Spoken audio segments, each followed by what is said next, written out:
Peter was a small town boy.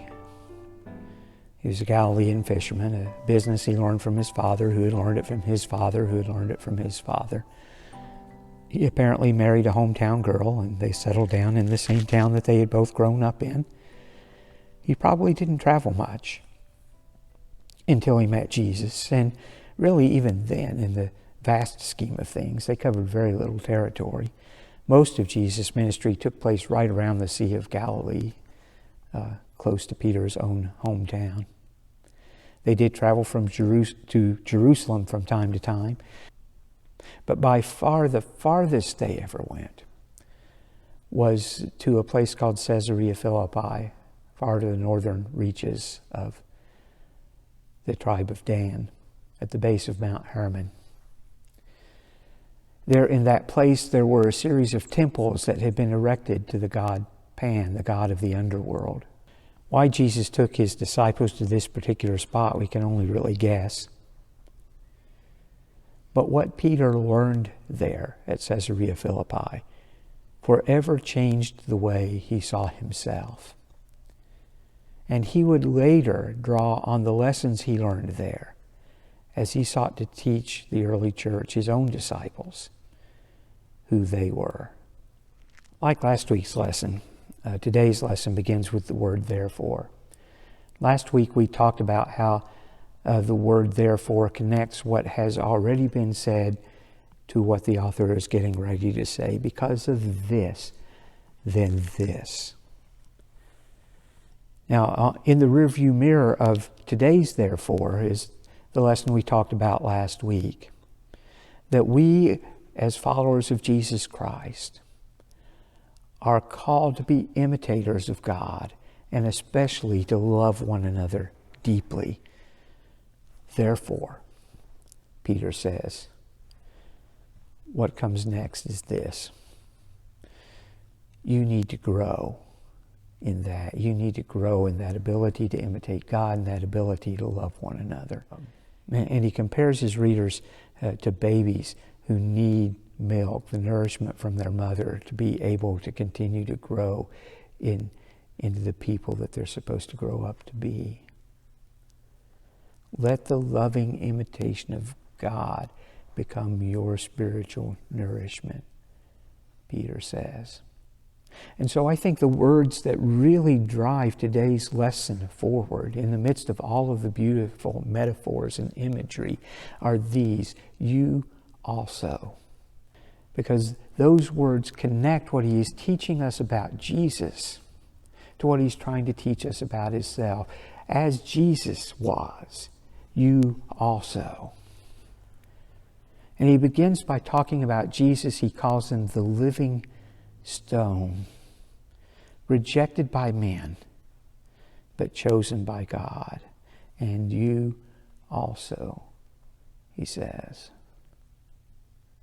He wouldn't have had to tell his early listeners that they have also been rejected by men. I mean, he's writing this letter to the early church scattered from Jerusalem because of the persecutions that they had faced there.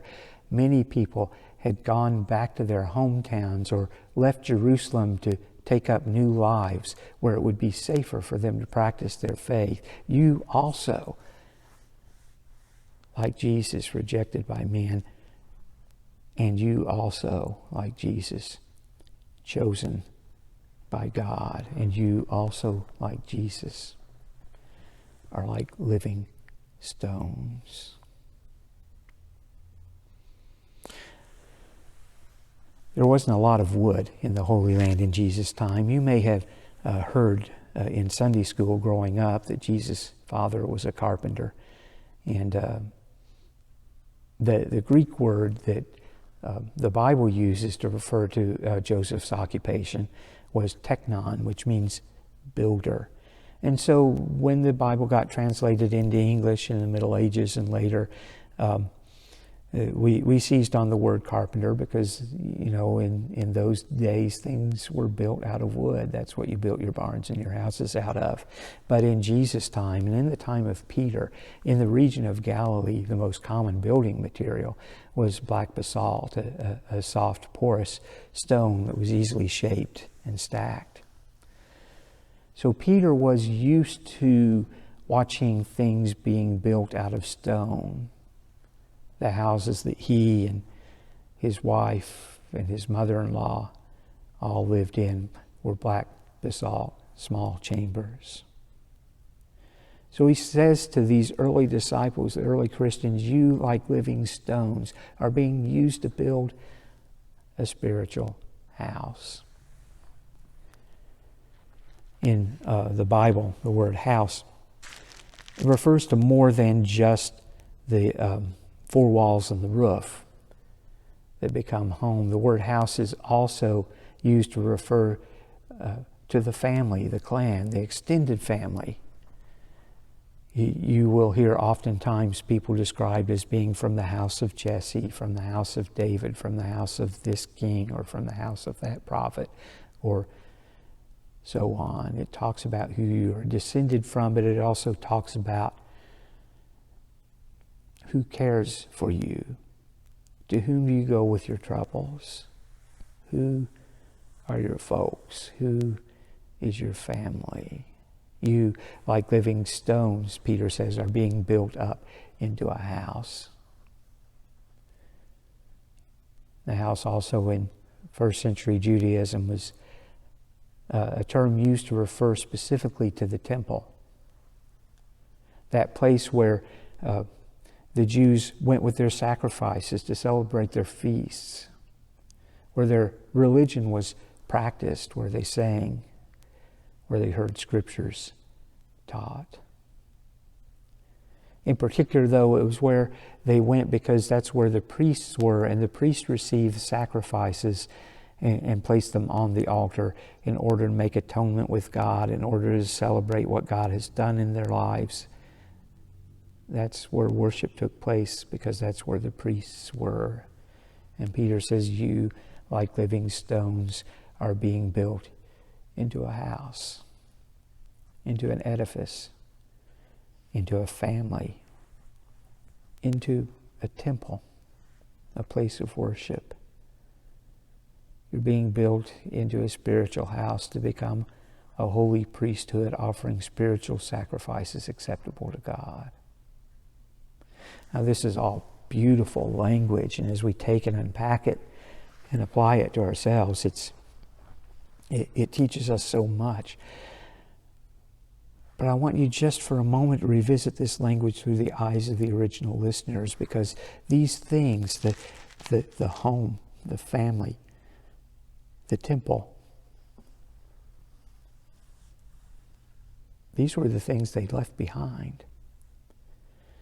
These were the things that they were missing and mourning and grieving over because they had been driven away from Jerusalem. In fact, Peter says, these things are not just your abandoned past.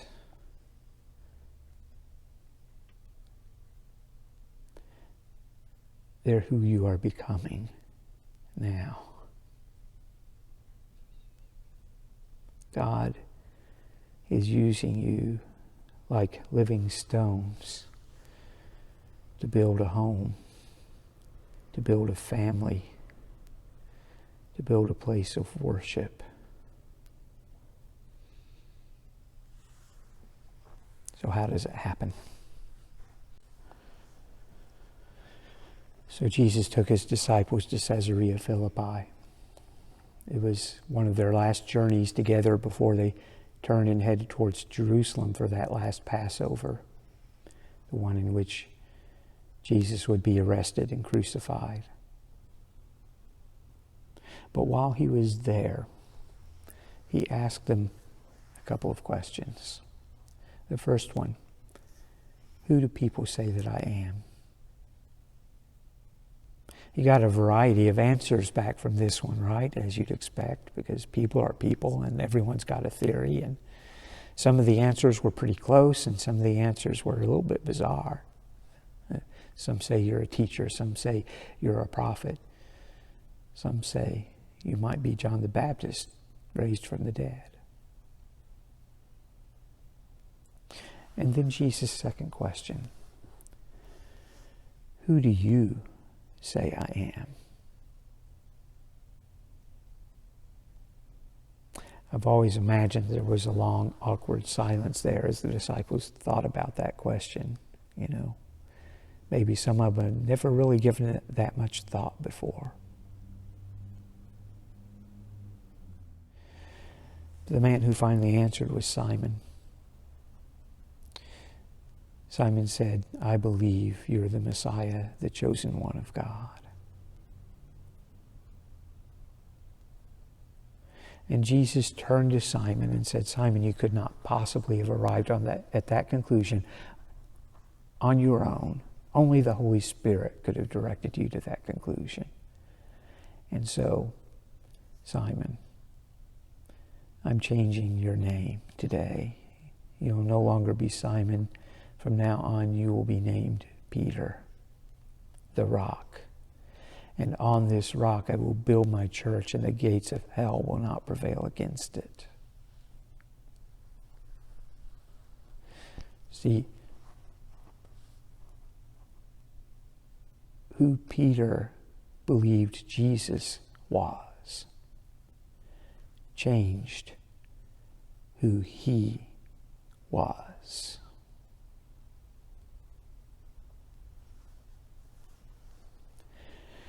And so those same questions make their way into this letter that he is writing to his disciples, the early Christian church scattered years later.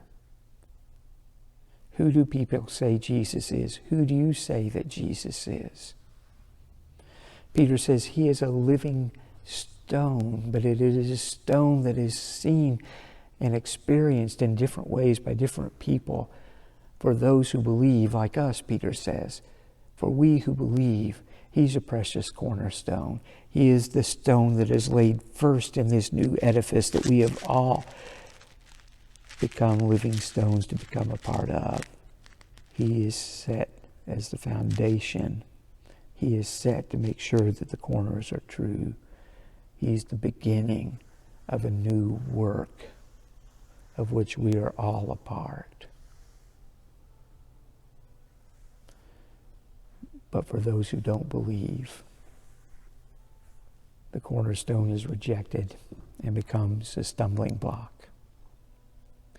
Now, that word stumbling block apparently is a reference back to a commandment in the book of Leviticus. It's a commandment that tells us to not make sport of people who have disabilities. For example, not to place a stumbling block. Don't put a stone out in the road where you know a blind man is going to be walking, just to watch him trip over it and, get a laugh.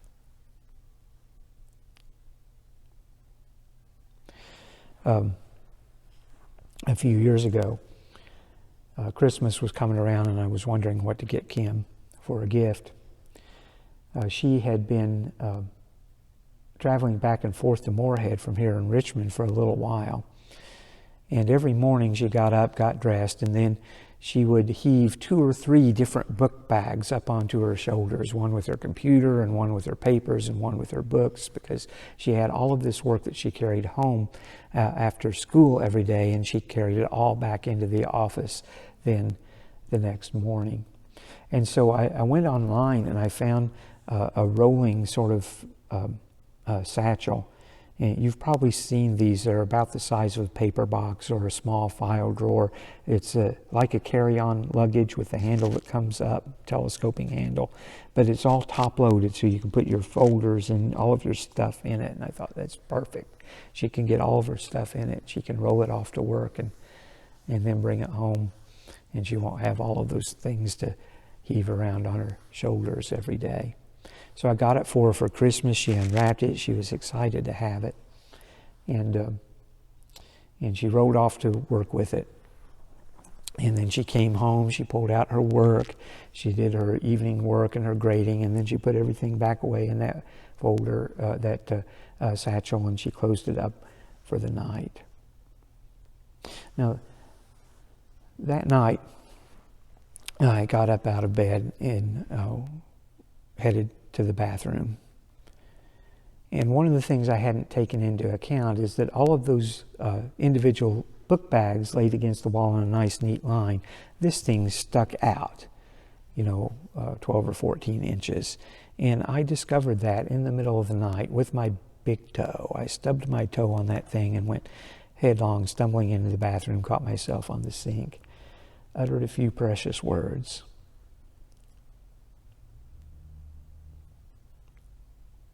It had become a stumbling block, something in the dark, something I didn't see, that I still tripped over.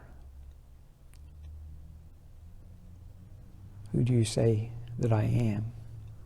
Jesus asked Peter, and Peter asks us the same thing.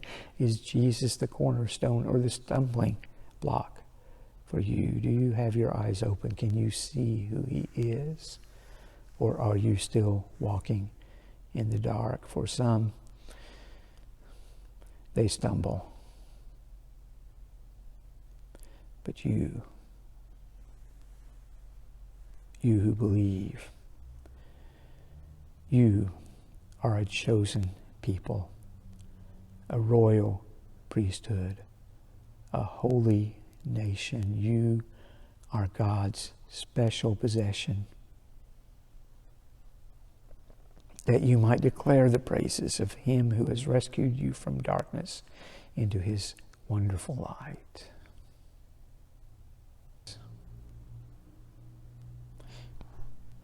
Because the question of who we believe Jesus is determines who we are.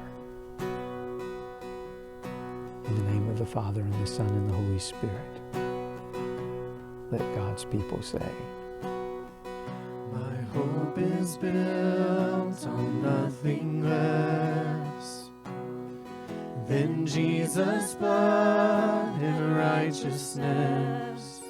I dare not trust the sweetest frame, but wholly trust in Jesus' name. My hope is built on nothing less than Jesus' blood and righteousness. I dare not trust the sweetest frame, but wholly trust in Jesus' name. Christ alone, cornerstone, weak made strong in the Savior's love. Through the storm, he is Lord, Lord of all.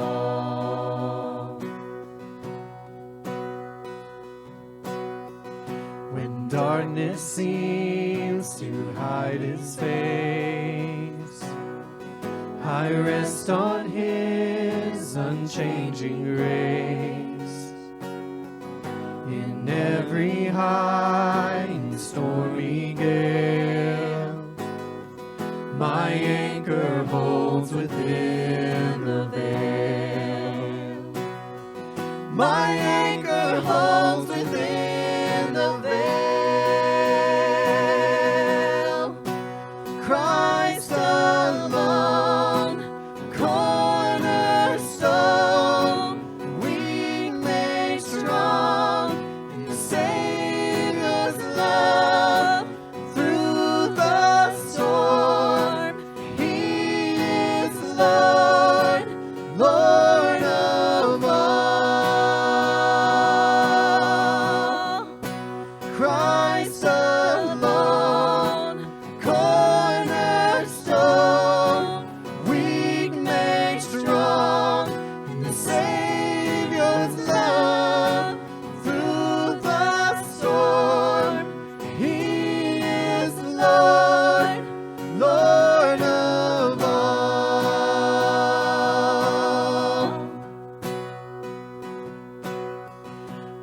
He shall come with trumpet sound.